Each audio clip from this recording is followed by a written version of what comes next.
Առաջին հերթին ցանկանում եմ շնորհակալություն հայտնել մեզ ընտրող քաղաքացիներին եւ ընդհանրապես բոլոր քաղաքացիներին Հայաստանի Հանրապետության ընտրողներին, ինչի համար առաջին հերթին, որ հնարավորություն են տվել մեր խմբակցությանը լինել այստեղ եւ ես վստահեցնում եմ, որ այն ինչի համար դուք մեզ գործուղել եք այստեղ հաջողելու է։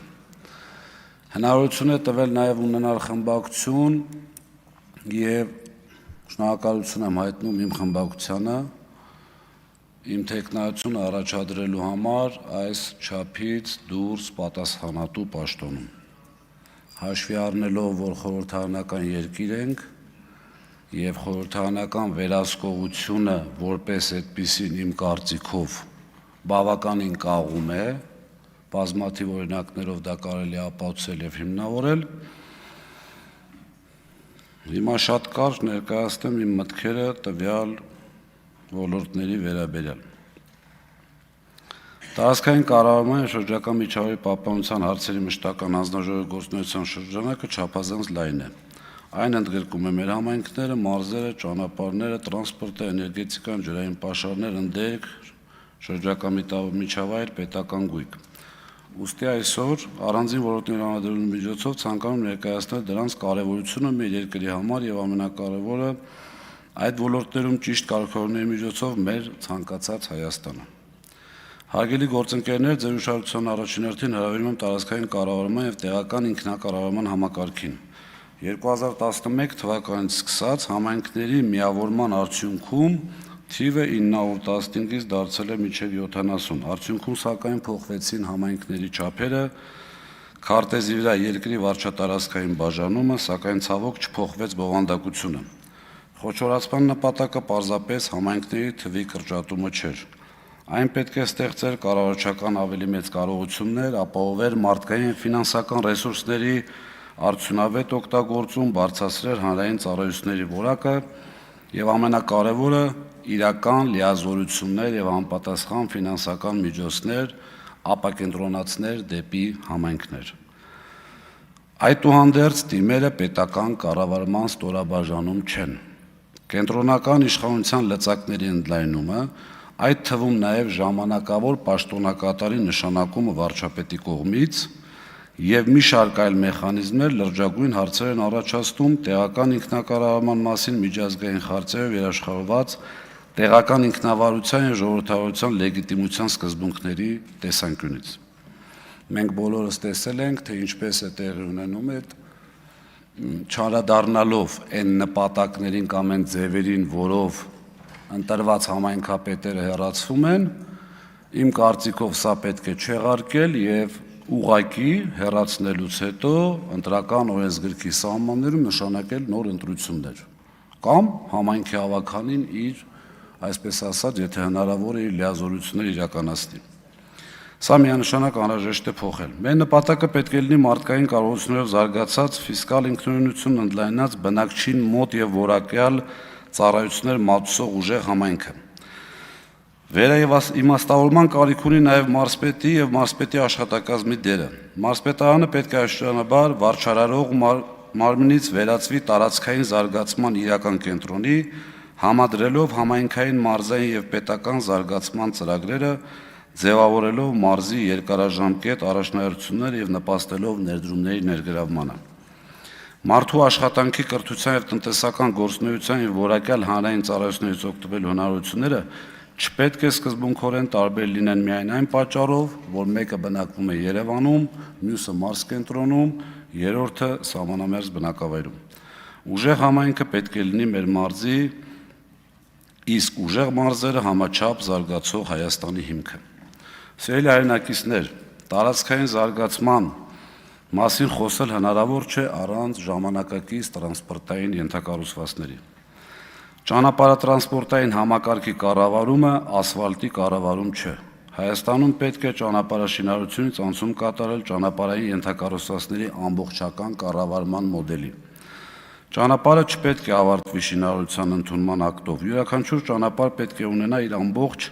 կենսացիկլի համար պատասխանատու կառավարում, նախագծում կառուցումից մինչև մշտական սպառկում, անվտանգություն, լուսավորություն, կլիմայական և բնական ռիսկերի կառավարում ու արտակարգ իրավիճակների արձագանքում։ Սա թույլ կտա նաև առանձին ճանապարհների կառավարումից անցնել ճանապարհային ցանցի որպես միասնական ակտիվի կառավարման, տվյալների հիման վրա կառավարելով դրա վիճակը, անվտանգությունը, բեռնվածությունը, սպասարկումը և ներդրումային առաջնահերթությունները։ Հյուսիս-հարավը երկաթուղային հաղորդակցությունները, սահմանային ենթակառուցվածքներն ու ապագա լոգիստիկ կենտրոնները պետք է դիտարկել ոչ թե որպես իրարից անկախ ծրագրեր, այլ որպես Հայաստանի միասնական տրանսպորտային ռազմավարության մասեր։ Ցավով պետք է նշել, որ ռազմավարական այդ մասերից ավիացիայի համակարգում ունենք էական խնդիր, Հայաստանը շարունակում է մնալ ԵՄ ավիացիոն անվտանգության սև ցուցակում, ընդ որում այնտեղ հայտնվել է դեռևս 2020 թվականին և այդ խնդիրը լուծված չէ։ Տրանսպորտային ոլորտի մեկ այլ խնդիր չկտրվել հողից և մեր բնակիչներից ամենամտահոգիչ իրավիճակ կայանում է նրան, որ չնայած այսօր մեր գրեթե ամենօրյա օրակարգում խոսում ենք ինչ-ինչ գլոբալ նախագծերից, սակայն իրականությունը երկրի ներսում և մեր բնակչի համար այլ է։ Միասնական երթուղային համակարգը, որը պետք է ներդրված լիներ բոլոր մարզերում և բնակավայրերում, ցավոք այսօր բացառությամբ մի երկու մարզի կանոնավոր երթուղիների այդ ամբողջական համակարգը դեռևս չկա։ Սա մեր քաղաքացիների ամենօրյա կյանքի և տարրական բարեկեցությանը վերաբերող հարց է, որը պետք է այդ թվում պարլամենտական վերահսկողությամբ օր առաջ լուծվի։ Ինչպես մենք ենք ուզում ապահովել աշխարհի հետ կապակցության գլոբալ պրոյեկտներ, ինչպես ենք մենք ուզում ապահովել աշխարհի հետ կապակցության գլոբալ պրոյեկտներ, եթե չենք կարողանում դեռ մեր երկրի ներսում բնակավայրերը կապել միմյանց։ Հարգելի գործընկերներ, տրանսպորտային քաղաքականության կարևորությունը նաև Երևանի բեռնաթափումը, բայց սա միայն խցանումների կամ ճանապարհի խնդիր չէ։ Դա նաև տնտեսական ակտիվության, աշխատատեղերի և ծառայությունների գերկենտրոնացման հետևանք է։ Հետևաբար Երևանի իրական բեռնաթափումը պետք է ուղեկցվի մարզերի զարգացմամբ և մայրաքաղաքի հետ արագ ու հարմարավետ տրանսպորտային կապերի ստեղծմամբ։ Եթե նախկինում սիրելի հայրենակիցներ, ձեր ուշադրությունը հրավիրում մեր երկրի մեկ այլ ռազմավարական ռեսուրսի ջրի վրա։ Եթե նախկինում ջրային ռեսուրսների կառավարում հիմնականում դիտարկվում էր որպես տնտեսական և բնապահպանական խնդիր, ապա 44-օրյա պատերազմի և դրան հաջորդած նոր իրողություններից հետո այն պետք է դիտարկենք նաև որպես Հայաստանի ազգային անվտանգության բաղադրիչ։ Պետք է առաջնորդվել պարզ սկզբունքով. Հայաստանում ձևավորվող ջրային պաշարը պետք է հնարավորինս արդյունավետ կուտակվի, պահպանվի և օգտագործվի Հայաստանի տնտեսության ու քաղաքացիների կարիքների համար։ Դա նշանակում է նոր ջրամբարների և կուտակման համակարգերի կառուցում, գործող ենթակառուցվածքների արդիականացում, խմելու և ոռոգման ջրի համակարգում, կորուստների հետևողական կրճատում։ Այսօր ցավով եմ արձանագրում, որ հայտարարված 17 ջրամբարի կառուցման ծրագրից մոտարապես մինչև 1 տարի առաջ կառուցվել էր և ավարտվել էր միայն մեկը։ Կլիմայական փոփոխությունների պայմաններում ջրի արժեքը միայն աճելու է, հետևաբար այսօր ջրային համակարգում կատարված յուրաքանչյուր արդյունավետ ներդրում է նաև Հայաստանի երկարաժամկետ ջրային առողջապահական տնտեսական անվտանգության մեջ։ Բնական պաշարների մասին խոսելիս ձեր ուշադրությունը եմ հրավիրում նաև Հայաստանի ընդերքի կառավարմանը։ Մեր ընդերքը ազգային հարստություն այն պետք է օգտագործվի պատասխանատու և արդյունավետ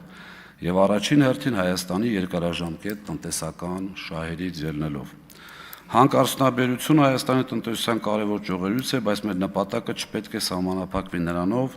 թե որքան հանքանյութ ենք արդյունահանում և ինչքան ավելի արագ և մեծ ծավալներով խտանյութ ենք արտահանում։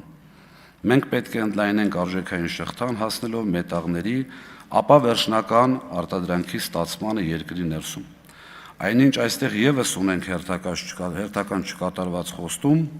դեռևս 2021 թվականին իշխանությունները խոստացել էին, որ երկիրը ունենալու է պղնձաձուլարան։ Անցել է 5 տարի, փոխարենը մենք ավելի արագ ենք արդյունահանում մեր ընդերքը, վերցնելով նաև ապագա սերունդների մասնաբաժինը։ Եկեք նաև հստակ արձանագրենք, որևէ տնտեսական նպատակ չի կարող արդարացնել բնապահպանական պահանջների թուլացումը։ Մեր խնդիրը ընտրություն կատարել հանքաբարձությունաբերության կամ որևէ տնտեսական ճյուղի եւ շրջակա միջավայրի միջև չէ։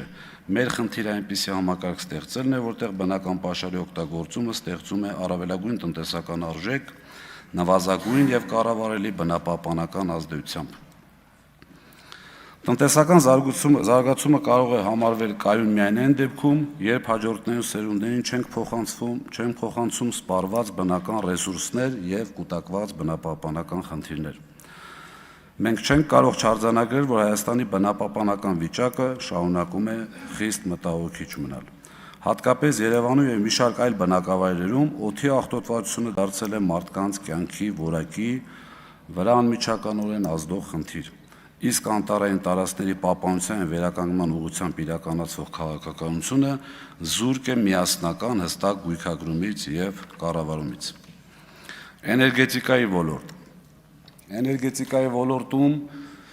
հաշվի առնելով, որ հեծից բազմաթիվ անգամ խոսել եմ, այսօր չեմ խոսեմ միասնական համակարգի կայունությունից։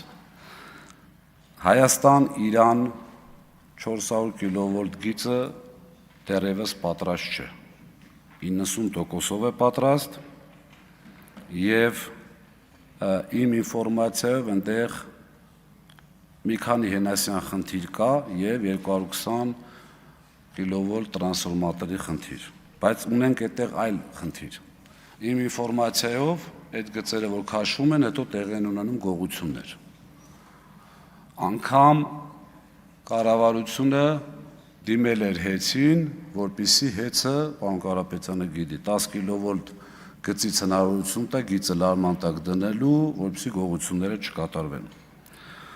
Ինչ վերաբերում է արևային համակարգին, ինչպես հիշում եք,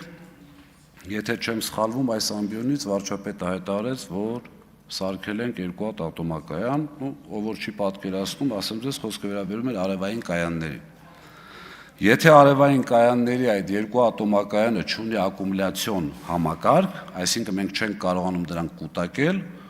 ապա դա ավելի մեծ վտանգ է դառնում, քան օգուտ։ Այսինքն, երբ որ առաջարկը ավելի շատ է պահանջարկից, այստեղ մասնագիտական լեքսիկոնով չխոսեմ, դա շատ լուրջ խնդրեմ է, օրինակ համակարգի 0 նստելը։ Որպեսզի ունենանք կայունություն, շատ անհրաժեշտ է ունենալ այդ ակումուլյացիոն կայանները։ Անգամ եթե ատոմակայանը կանգնի էլ, սիրելի հայրենակիցներ, Հայաստանի Հանրապետությունը էներգետիկայի մասով համարվում է ինքնաբավ երկիր։ Այս պարագայում քննարկել, թե Ալիևն ինչ ասել, ընդեղից Նախիջևանից հոսանք բերենք, մյուս անենք, կարծում եմ ճիշտ չի։ Նաև այստեղ խնդիր ունենք ընդհանուր Իրան-Հայաստանի շարունակությունը համարվող Հայաստան-Վրաստան գծի կառուցումը, որը եւս դոփում է իր տեղում։ Ավարտելով ելույթս ցանկանում եմ նախորդիվ հնչած ինձ ներկայացնող իմ գործընկերոջը, որին առանձնահատուկ շնորհակալություն եմ հայտնում մտահոգող հարցերին։ Հանձնաժողովի նախագահի պաշտոնը ինձ համար չափազանց պատասխանատու պաշտոն է։ Ինչ վերաբերվում է իմ գործընկերների հետ այսպես ասած կռվացնելուն, չի ստացվի, շատ հարգում եմ եւ իրենք ինձ կօգնեն։ Սա եղել է ֆրակցիայի որոշումը,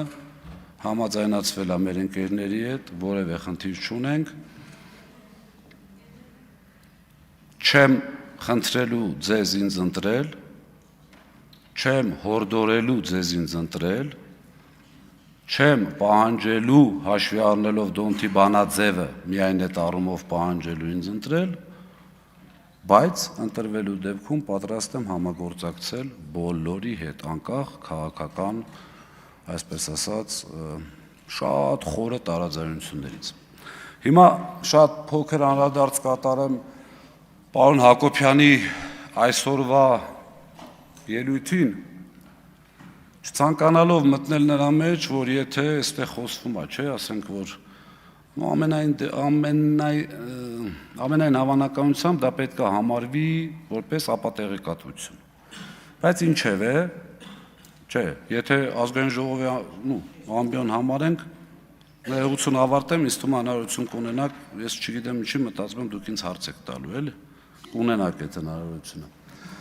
Ուրեմն խնդիրը ինչի մասին է։ Հայաստանի Հանրապետությունում գործում է հետևյալ համակարգը։ Բացարձակ հետաքրքիր չի եւ կապ չունի, թե քրեական գործը ինչին է վերաբերվում, ինչին ուշադիր եղեք։ Շատ կարևոր է, թե ում է վերաբերվում։ Հիմա իմ հոր, ես ճիշտն ասած, եթե զգացել եք, բավականին եւ իմ գործից չեմ անդրադարձ կատարել եմ, ստիպված եմ, ոչ իմ ընտանիքից եմ ցանկանում խոսել, բայց այստեղ միջև անդրադառնալ է դատական գործին, այստեղ շատ պետք է հետաքրքրել, մամուլով տարածվեց, ճիշտ է մենք դեմ ենք, բայց չէին կարող այդ ամեն ինչին փակել, ես էլ մի քանի անդրադարձ կատարել եմ, իշխող ֆրակցիային ինչ-որ երևի տեղյակ եք ինչի մասին է խոսքը, դրա համար ձեզ չհետաքրքրեց, թե 50 եւ ավել տարվա Երևանի պետական համալսարանի շատ դժվար է ինձ խոսել, որովհետև միգուցե կարծեք սուբյեկտիվ է, բայց կարծում եմ այստեղ շատ մարդիկ կան նստած, որոնք ավարտել են այդ բուհը եւ այդ ֆակուլտետը, ամեն դեպքում կարող էր հարց առաջանալ, բայց դա ուղղակի հռետորական հարց եմ տալիս, դա ձեր խղճին, թե ինչու սեպտեմբերից չի երկարացվել պայմանագիրը։ Տենց ունեմ ես միտք ու շատ համոզված միտք ինչի համար չի եղել, բայց խնդիրը այլ է, երկու ճանապարհ կա։ Ապօրինի գույքի այսպես հարուցելու վերաբերյալ։ Մեկը քրեական գործով անցնելու դեպքում է, երկրորդը ՕՀՄ-ը, որը իմ կարծիքով բացարձակապես այսպես իշխանությանը լծակ տալու ուղղակի խնդիր է։ ՕՀՄ-ն բոլորս գիտենք ոնց է լինում, ինչ որ մի օպերատիվ մարմնի աշխատող մի հատ զեկուցագիր է գրում, ասում է, «Այստե տենում եմ ոնց որ խնդիր կա»։ Այդ գործը գնացել է դատարան, դատարանը քննել է, մի քանի նիստ հետո դատախազությունը գնաց այդ գործը հետ է վերցրել։ Չի կարճվել, դատարանը որոշում չի կայացրել, գլխավոր դատախազությունը գործը հետ է վերցրել, ըստ իս հասկանալով, որ չի ստացվելու։ Եվ այստեղ կարևոր հանգամանքը Գագիկ Ղազինյանին կամ Դավիթ Ղազինյանին ապօրինի գույքի խնդիր բացելը չէր, ոչ էլ վերջնական նպատակն է, որովհետև չկա այդպիսի բան։ Խնդիրը ուշադրություն, հմեկով մեծ ռեպորտաժ պատրաստելն է, որովհետև հմեկով այդ ռեպորտաժը պետք է գնար, որովհետև իշխանությունը չունի այդ մտածելակերպը, որ չի կարելի առանց գործը քննելու, չի կարելի առանց գլուխ գովալ չհամարեք բարի համբավ ունեցող մարդու գործը քննելու հմեկով, հետևից սատելիտ ուժերով, բլոգերներով վերցնել, ասել անցնում է ապօրինի գույքով։ Սա առաջին մասով, երկրորդ մասով, այո, իմ հայրը լինելով Հայաստանի Հանրապետության միակ իրավաբան ակադեմիկոսը եւ բազմաթիվ այլ պետական պարգևներ ունենալով հանդերձ, իմ դատի օրը ասել է, որ շատ զարմանալի է, բայց կա արդարադատություն։ Մենք երբևէ, այդ թվում նաեւ ես եւ կարծում եմ նաեւ իմ գործընկերները չենք ասել, որ չկա 100%-անոց արդարադատություն։ Ի ուրախություն մեզ, ի տխրություն իշխանության, այո, կան դատավորներ, ճիշտ է, շատ քիչ են, բայց կան դատավորներ, որոնք չեն ենթարկվում։ Եվ ամենակարևոր հանգամանքը, հիմա եթե օրենքի ուժով Ղազինյան, մենք այսինքն իմ հայրը լինելով իրավաբանության ժամանակակից, այսպես ասած, մի բազմաթիվ օրենսգրքերի հեղինակ, ընդհանրապես անկախության ժամանակվանից այստեղ ունեն երջանկահիշատակ Էդվարդ Եգորյան,